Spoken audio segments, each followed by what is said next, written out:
So we're going to move on to the first artist presenting his work, which is Espen Gleditsch. He is educated both in Oslo, Denmark, and New York. He is an artist working with photography and text. Architecture is a recurring point of departure in several of his recent projects, is what he writes about himself. He's actually using architecture within his work. Today, Espen will talk about A Place by the Sea, which is one of the projects that you didn't get into, but I guess it's been into a lot of your work or your research, which is the E1027 by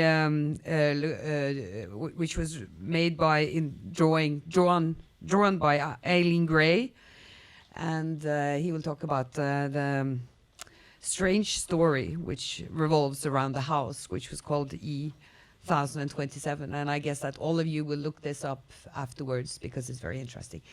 Welcome, Espen.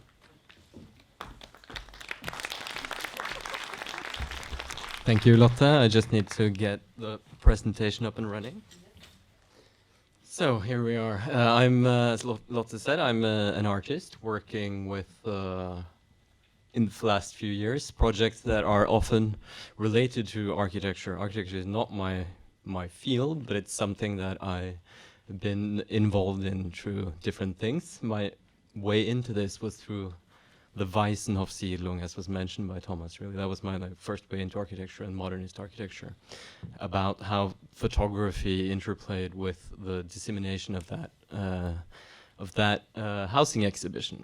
What you see here are works from a show that I did, or a project that I made 4 years ago called A Place by the Sea. It will just go on in a loop in the background, and so the first section of the presentation here is documentation of the photographic works, and then it goes into documentation of the original exhibition at No Place here in Oslo, and then it's been shown several places, but one of the places that was really meaningful for me to show it was in the project space of Frama in Copenhagen, which is bringing it back to interior design and furniture design, really, which was Eileen Gray, which this is about, her field.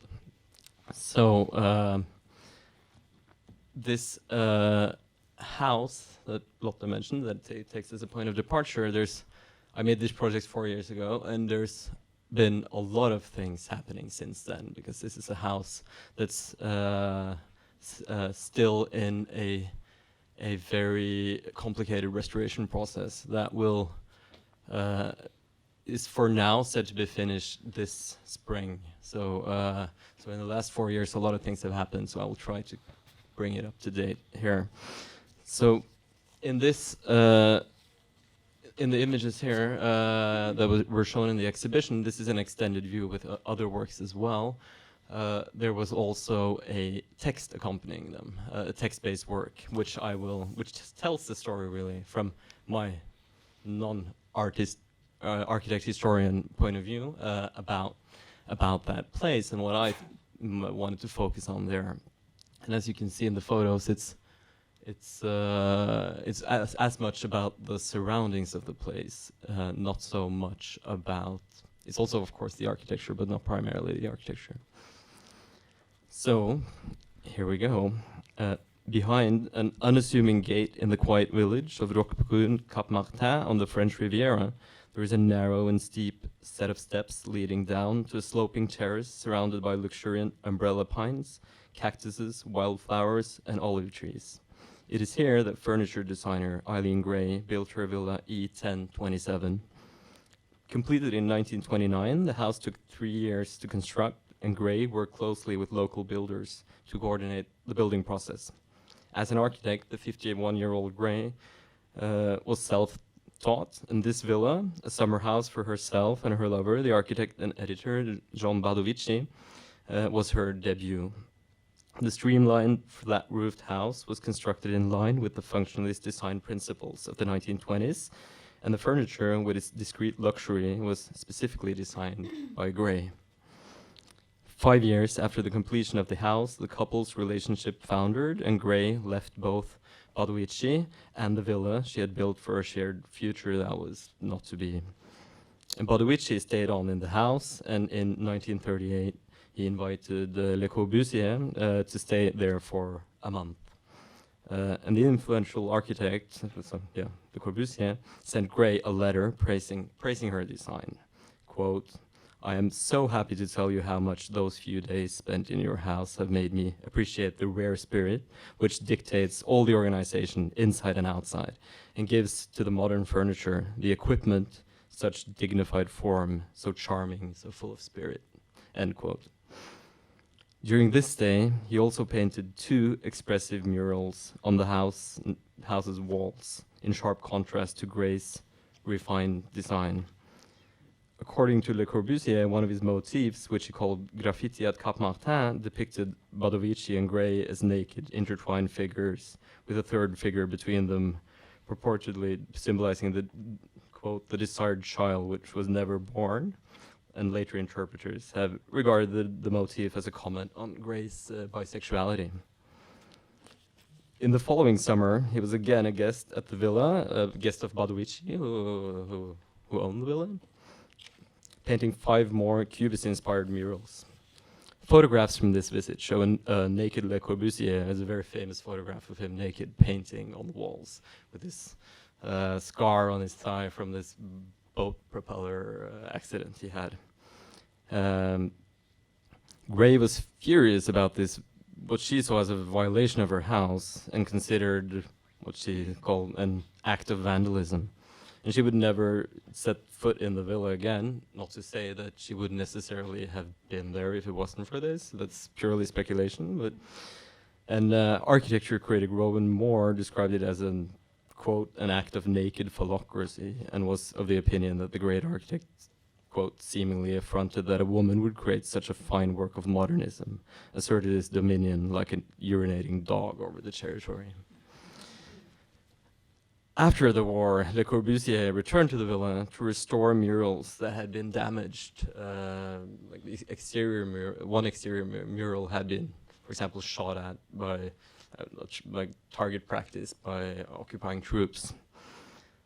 During this visit, he got to know the retired plumber Thomas Rebutato, who had acquired an adjoining property and opened a seafood restaurant there with a view down to E1027.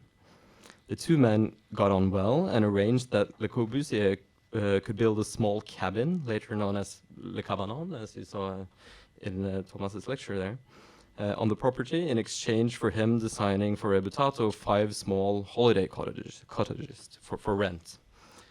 The Spartan 13 square meter cabanon was finished in 1952.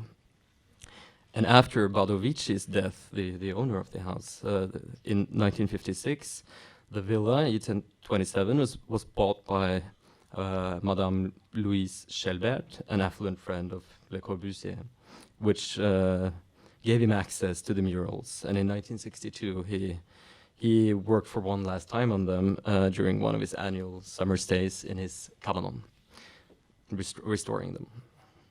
The cabin, or the cabanon, which Gray referred to as a, quote, "watchdog house," shares a wall with the seafood restaurant and is clad in rustic planks, which give the appearance of a provisional shed erected from roughly cut timber.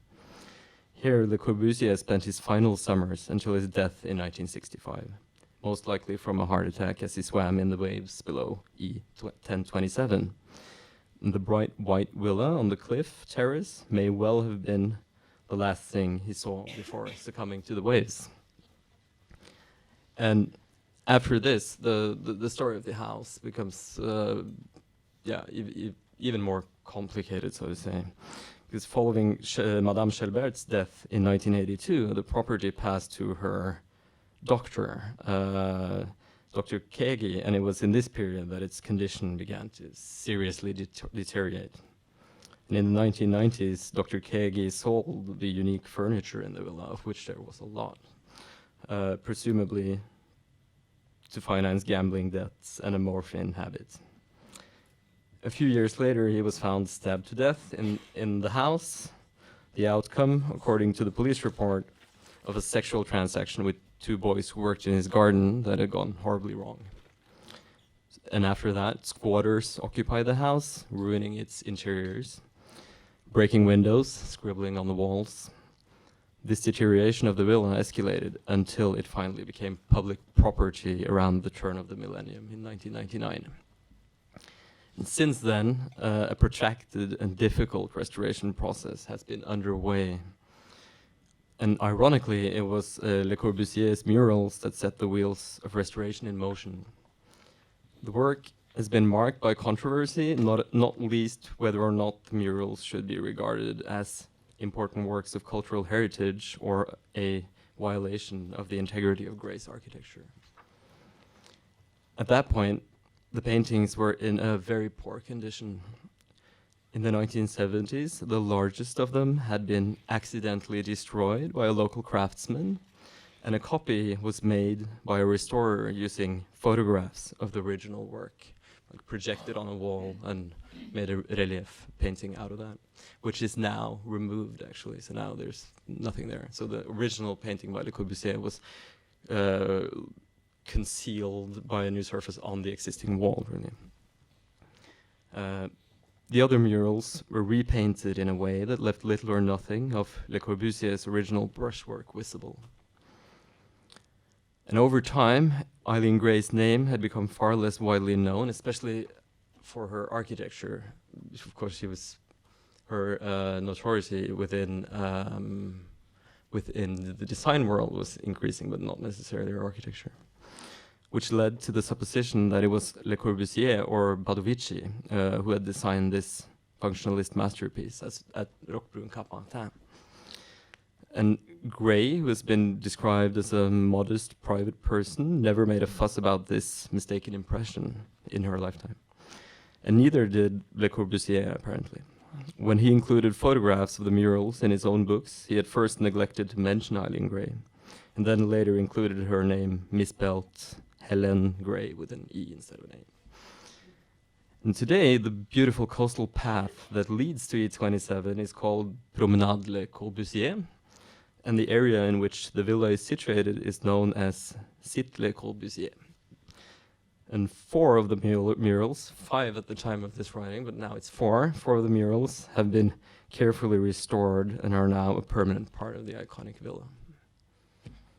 Yeah. Thank you.